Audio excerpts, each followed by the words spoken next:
Father, forgive me, for I have sinned.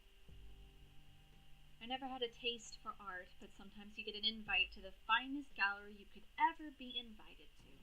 Free food, rich women, cheap security, and expensive art. The whole situation was fantastic for a skilled ne'er-do-well such as myself. I was to walk in, collect what art I could, get an artsy girl, and stroll right out. I would cash in the art in a shady pawn shop in Utah and live the rest of my life in paradise. But things aren't always that simple. And they never were. I should have known. My first major realization after walking into the gallery was its emptiness. Nobody was in there, and there were no traces of people putting the art up. The walls were painted a bright red that took a second for my eyes to adjust to. There were 7 sculptures total that led to a great white canvas at the end of the room. The sculptures weren't covered or shielded, there was no glass or security. I should have walked out when I saw that stealing art would be an issue, but instead, I just observed the art, thinking that I could cart 1 or 2 of the smaller sculptures out of the building and into my truck. Now, I know that wasn't going to happen. The first sculpture was of a woman. She would have been beautiful, but she had been ruined. She had scars from surgery and violent acts. She had a pale purple makeup dusted along her body, and her mascara was running down her cheeks. She was practically nude and had a frightening sexuality about her. She reminded me of a girl that I knew in Chicago. She was a prostitute and died a few months ago when she was most desperate. A man picked her up, and I never saw her again. Poor girl. She might have been the best deal in all of Chicago. The second sculpture was of a very fat man. He was covered in even more surgical scars. They were in places where you would expect for a weight removal operation. Whatever operation the artist attempted to portray had failed the fat guy. He was nearly bursting at the seams and the staples of his scars. A soapy fat substance dripped onto the floor. I think he looked a little like me. I mean, I'd been called fat before, and maybe I was, but I'd never reached this level. I stole food when I didn't need it from those who did it for sport, and I ate whatever I had. Maybe the fat guy is more like me than I could imagine. The third was even stranger. It was an old man who was also quite bloated, but this time from a different substance.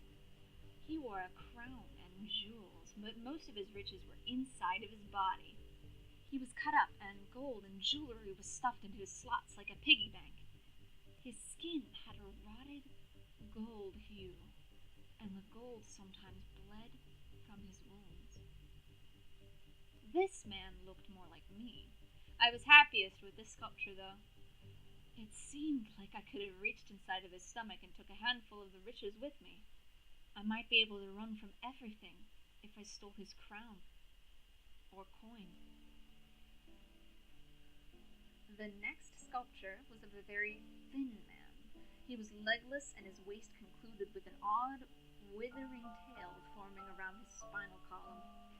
He was sat upright against a chair and looked blankly at me. I couldn't help but compare myself to this deathly and active being, as I never helped anybody other than myself. I stood by and watched good people die, and I've never done anything that hasn't benefited me. I'm sure the poor sucker represented here never did anything for anybody either. The next one was very difficult to compare to any human figure. It had large eyes spread across its body, staring longingly at the other sculptures. It seemed like it only had characteristics depicting of the other works of art, as if its only goal was to become what it saw. I was very much like this sculpture. I have always looked at richer men in hatred. Maybe that's what led me to steal from them. I show them that I am better and richer, and leave them poor and damaged. They always deserve it.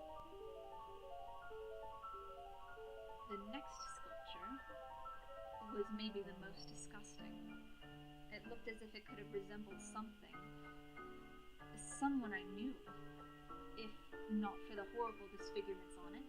It was painted a bright red and seeped blood from its many injuries. These injuries meant that it would be impossible to steal the sculpture, because along the sculpture's long, muscular body were razors, blades, nails stuck outwards towards me. If I grabbed it anywhere, I would be cut or stabbed by its violent beam. I saw myself in this one too, though. I have always been violent and volatile to my fellow man. I get the largest share in a partnership, or someone suffers. People who work with me might happen to end up dead. I realized who it looked like. It looked like Jimmy from Boston. I slit his throat with a razor and nailed him onto a wall where his blood would drip. He got what was coming to him, though. He attempted to take 50% share. Then the idiot tried to threaten me.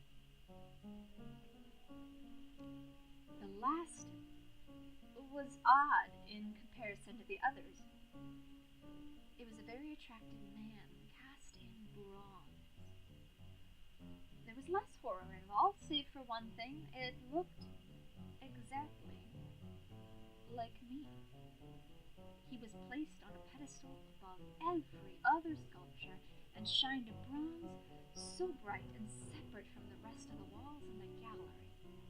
I think I like this one the most. I just might steal it and keep it for myself.